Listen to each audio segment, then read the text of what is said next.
दर्शकबिन नमस्कार। अहिले म आइरहेको छु पयोङ ग्राम पञ्चायत अन्तर्गत पर्ने मगर गाउँ बस्तीमा आइरहेको छु। हजुर, यहाँ चाहिँ तपाईँहरूलाई किन लिएर आउनु पर्यो भन्दाखेरि विशेष गरी हिजो अस्ति मात्र हामी अलगढा जनजनको बोलीलाई एउटा खबर भए वापत हामीले यो गाउँमा स्थानीय गाउँ बासिन्दाहरूले धेरै वर्षदेखि पानी नपाएको जनगुनासो हामीले खबर प्रकाशमा ल्याएको थियौँ। त्यति बेला हामीहरू आउन नपाए तापनि हामीले यहाँ एकजना बुजुर्ग व्यक्तिले जो चाहिँ उहाँले एउटा बेलाउन कहनु भएको थियो है, हाम्रो गाउँमा पानी वर्षौँदेखि छैन भन्ने विषयमा उहाँले हामीलाई जानकारी गराउनु भएको थियो र उहाँको एउटा भिडियो हामीले अपलोड पनि गरेको थियौँ र त्यही गाउँमा आज भिजिट गर्न आइरहेको छौँ। यो 21औं शताब्दीको युगमा पनि हामीले पानी बोकेर खानुपर्ने के बाध्यता होला त? अहिले कम्प्युटर युगको जमाना छ।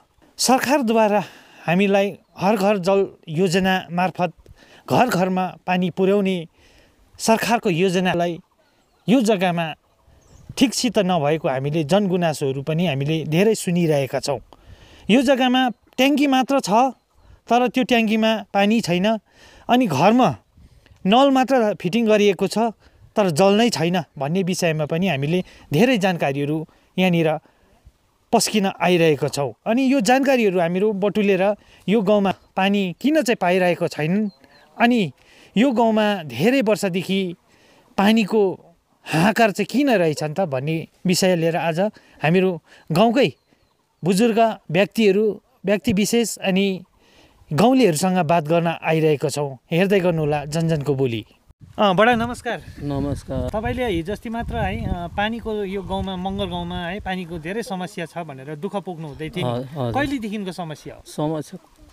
समस्या त थुप्रो भयो नि। यहाँ त अब यो नानीहरू मसिनो हुँदादेखिको समस्या हो। पानी छैन हो, बोकेरै यहाँ तलदेखि यसो जम्मै बोकेरै खान्छ, सबैजनाले बोकेरै खान्छ हो। हजुर।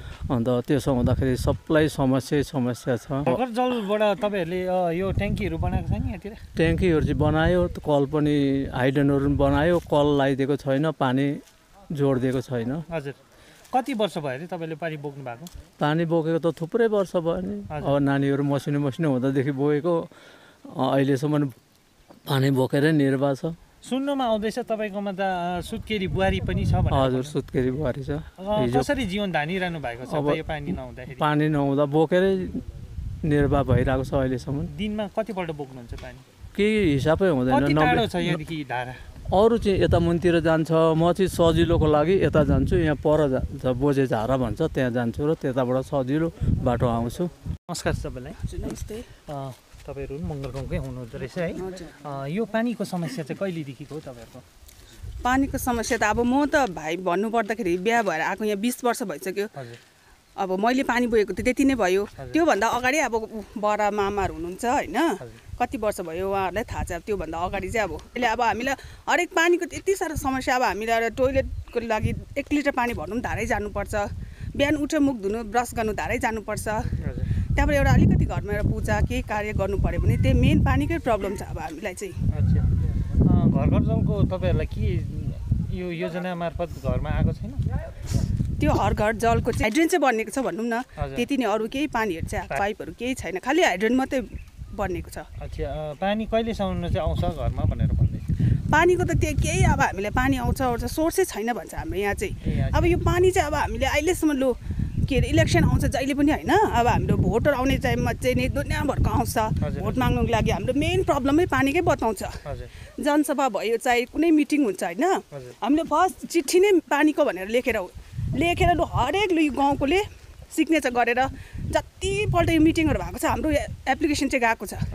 तर यत्रो वर्ष भयो कुनै लु पार्टीले अहिलेसम्म पानी चाहिँ हाम्रो गाउँमा चाहिँ आइपुगेको छैन। पहिल्यैदेखिको हामी अब बिहा नगरीदेखिकै रहेछ यहाँनिर हो। के अरे यस्तै हो। अब अहिले ट्याङ्कीहरू त बनाइदिनु भएको छ, तर छैन, हाइड्रेनहरू आएको छ त्यस्तो। अब के अरे पाइपहरू पनि लगाएको छैन अहिले। हाम्रो त अरू जग्गा त फिन्जिसक्यो होला, हाम्रोतिर चाहिँ छैन त्यस्तोहरू है।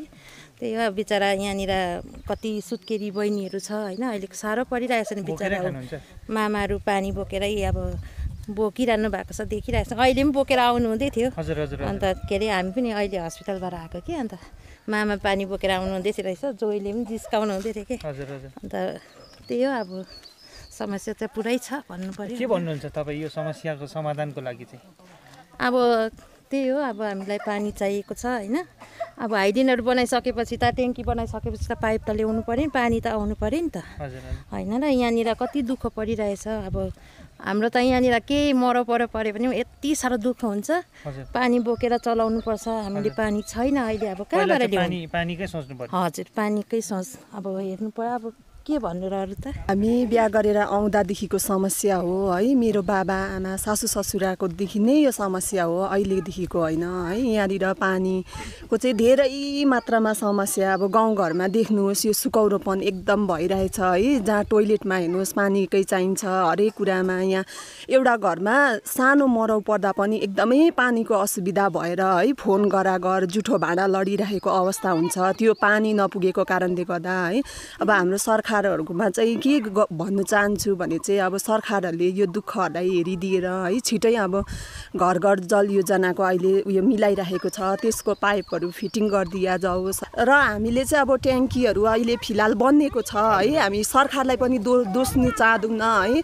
तर अब यस्तो हो, अहिले ट्याङ्की बन्यो तर पानी चाहिँ कहाँबाट हाल्ने भन्ने कुराको प्रब्लम छ है। त्यसले गर्दाखेरि चाहिँ हामी के भन्नु चाहन्छौँ भने हामीले 2-3वटा सोर्स देखेको छ, तर अब त्यो चाहिँ हामीले गएर गाउँघरले गएर भन्नुपर्ने हो कि सरकारद्वारा अब त्यो है हामीलाई मिलाइदिनुहुन्छ भन्ने अब है। त्यो चाहिँ एउटा तपाईँहरूसँग अब क्वेसन जस्तो छ है। तपाईँहरूले म्यानेज गरिदिनुहुन्छ कि हामी गाउँदै जानुपर्ने हो कि भन्ने कुरालाई है म यति नै भन्नु चाहन्छु। हजुर पानीको कतिको दुःख छ? पानीको एकदमै दुःख छ हामीलाई। अब 60 वर्षको उमेर भइसकिहाल्छ नि पानी बोकेरै खाइरहेछौँ हामीहरू हो। हजुर हजुर। सबैलाई त्यस्तै छ। अब पानी अहिलेसम्म आएकै छैन। सबैतिर त पानीको यसो सोचहरू छ, हाम्रोतिर चाहिँ यो लम्पटै सोच छैन। त्यसले गर्दा पानी चाहिँ अहिले सुकेर सानो भइरहेछ। त्यही पानी हामीहरू बोकेर खानुहुन्छ? कति टाढोदेखि पानी बोक्नुहुन्छ? धेरै टाढो छ नि। कति वर्ष भइसक्यो त पानी बोकेर? झन्डै 40-45 वर्ष भयो नि हो। तपाईँहरूले कुनै डिपार्टमेन्टहरूसँग तपाईँहरूले सम्पर्क राखेर हामीलाई पानी चाहियो त भन्नु हुँदैन? माग गर्नु हुँदैन तपाईँले गाउँको? खै माग त कतिपल्ट गऱ्यो, तर माग गरे कतिवटा त अब ट्याङ्कीहरू बन्यो पानी आउँछ भने त्यो छैन, पानी आउँदैन। हजुर। अन्त के गर्नु अब? कस्तो प्रकारले माग चाहिँ माग्नु? अन्त अहिले हेर्नु भने कति दुःख छ पानी। त्यो एउटा सानो पानी तुरतुर पानी तपाईँ गएर हेर्नु सक्नुहुन्छ। अहिले छैन तुरतुर पानी थापेर बिहान खोसामा बजार जस्तो हुन्छ एकछिन। तर के गर्नु, कोही रित्तै फर्किनुपर्छ हो। त्यही नै हो हामीलाई। अब बहुत पानीको प्रब्लम हामीलाई छ र सुख सञ्चार सुविस्ता हुँदा अथवा छ र कुनै कार्य भयो भने चाहिँ हामी यहाँ चाहिँ के गर्नुपर्ने जस्तो हामी आत्तिएर बसिरहेको छौँ। पानी चाहिँ कतिवटा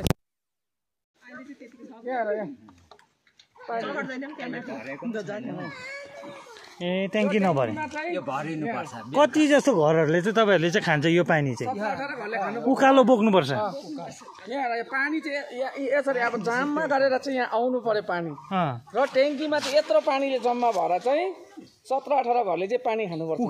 उकालो बोकेर यो पानी मात्रै? यो पानीले यो ट्याङ्की। यो यसको सोर्स चाहिँ कहाँनिर छ? यो सोर्स यहीँ हो। यहाँ सानो बडे सोर्स यति नै हो बाँचेको पानी हाम्रो। किनकि भलिबल फिल्डमा आउने ग्रुपले त यहाँ पानी पाउँदैन हो। त्यहाँदेखि जानुपर्छ पर धारा नुहाएर हात खुट्टा धोएर एक जार पानी बोकेर ठुलो सासमा टर्चलाइट बोकेर आउनुपर्छ।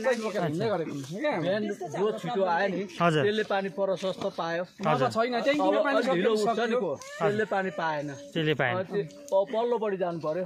यहाँ कति टाढो छ यहाँदेखि? निकै टाढो छ नि, यो परै हो नि, निकै टाढो। तर के गर्ने र ओह्रालो पर्छ पानी, घर उकालो छ हो। अन्त यो बाटो चाहिँ यहाँबाट थापेर चाहिँ कुन बाटो जानुहुन्छ? यो त बाटो छैन बन्नेकोले गर्दाखेरि चाहिँ अब हामी जुन चाहिँ सजिलो पानी थाप्नु जाने बाटो चाहिँ बिग्रियो। त्यहाँबाट सिधा बाटो थियो, हजुर 100 डेजको बाटो थियो, त्यो अब त्यो भत्केर भिड भइरहेछ, त्यहाँबाट जानु सक्दैन। त्यसै कारणले गर्दा यहाँबाट एक चक्कर लाएर यस्तो माटोबाट हेर्नुहोस् त उकालो चढ्दा पनि माटो धस्केर यस्तो बिजोग भएर अहिले हामी पानी थापेर चाहिँ लानुपर्छ। अब हाम्रो प्रब्लम चाहिँ मेन उठ्यो। निन्द्राबाट बिहान बिहान चाहिँ 3 बजी जसँगै ला पानी थाप्नु जानु, ब्रस बोकेर आउनुपर्छ, सिधै 5 लिटर जट बोकेर यहाँनिर आउनुपर्छ। अँध्यारोमै आउनुपर्छ होला। अँध्यारो मैले भने त अँध्यारोमा जो आयो त्यसले पानी लग्यो, जो चाहिँ अलिक ढिलो भयो नि आउन त्यसले पानी पाएन। नभए चाहिँ पाएन पाएन यही तिरतिरे धाराको चाहिँ अब तपाईँहरूको चाहिँ अब आशा छ खालि यो मोन है भरोसा नै यति नै हो यही ट्याङ्की हो हाम्रो अप्सनै यही भयो ए भन्दा अरू छैन गाई बस्तुले गर्दाखेरि गाई बस्तुको लागि हजुर मेन त गाई बस्तुको लागि हो मान्छेले खानु त अब दुःख गाई बस्तु त पालेकै छ पालेको छ सबै अब गाउँवासीले हो हजुर हजुर अन्त गाई बस्तुको लागि गर्दा यो पानीले त छैन अब आधा दिन बिहान 8-9 बजी त यो पानी सकिहाल्छ त्यहाँबाट अब यो ट्याङ्की कहिले भरिन्छ र चाहिँ थाप्नु भनेर त्यो पर्खाइमा हुन्छ एक दिन टक्कै लाग्यो नि अब भरिनु लागिहाल्छ एक दिन लाग्यो नि धन्न शान्तिले भइरहेछ है अहिले चाहिँ त्यही पनि अहिले यो ट्याङ्की बनेर पहिला त ट्याङ्की पनि थिएन हो यो पाइपको भरमा टनवाइज आफ्नो है आफ्नो घरबाट आफू निकालेर मर्मती गरेर यतिको पानी बस्ने बनाएको अब चुने हो नि ट्याङ्की यो आफूले बनाएको ट्याङ्की हो आफूले बनाएको नि बादमा ए अच्छा यो चाहिँ कति भरेछ आधी पनि भरेछ छैन होला यो चाहिँ भोलि खानुहुन्छ तपाईँहरू यो पानी चाहिँ बिहान मात्रै पाउँछ यो पानी अब बिहान मात्रै बिहान मात्रै धेरै वर्ष भयो नि है यो चाहिँ धेरै उहाँले भन्नुहुँदैछ 20 वर्ष 25 वर्ष भन्दैछ कतिले 20 वर्ष भयो भनेपछि अब मामा दाजुहरू त अब कहिलेदेखिको दाजु बोकेरै खानु हजुर सानो नानी हुँदा पनि ढाडमा नानी दुईपट्टि चढ बोकेर अब त्यसो गर्ने त मै हो अब बिहा गरेर आएर छोराछोरी 12 कति पढ्दैछ छोराछोरी कलेज जाँदैछ र पनि अहिले पानी नै बोकिरहेको छ पानी नै बोकिरहेको त्यसरी नै अब मेन प्रब्लम हामी कहीँ जानु पर्यो पनि पानी नै सोच्नुपर्छ एउटा घरमा पूजा गर्नु पर्यो पनि ला पहिला पानी कसले अब त्यहाँ घरको काम त गर्छ पानी बोक्ने फिक्स चाहिन्छ कस्तो बिजोग हुन्छ अन्त अब घरमा सुत्केरी कसैको मरौ पर्छ है त्यति बेला चाहिँ अब त्यसलाई चाहिँ कसरी समाधान गर्नु भन्ने झन् टेन्सन हुन्छ अब जुठो बार्दाखेरि मान्छेहरू 13 दिनसम्म जुठोमा बसेको हुन्छ अब गाउँघरकोलाई भन्यो है एउटालाई फोन गरेर पानी हालिदिनुहोस् न भन्यो आयो आएन अब जुठो बसेको मान्छे चाहिँ त्यो पानीले हेर्नु जानु कि गाउँघरकोलाई भन्नु कि मरौ बिहा है सुत्केरी सानो पूजा हुँदा पनि यो गाउँको चाहिँ डरलाग्दो समस्या हुन थालेको छ है अब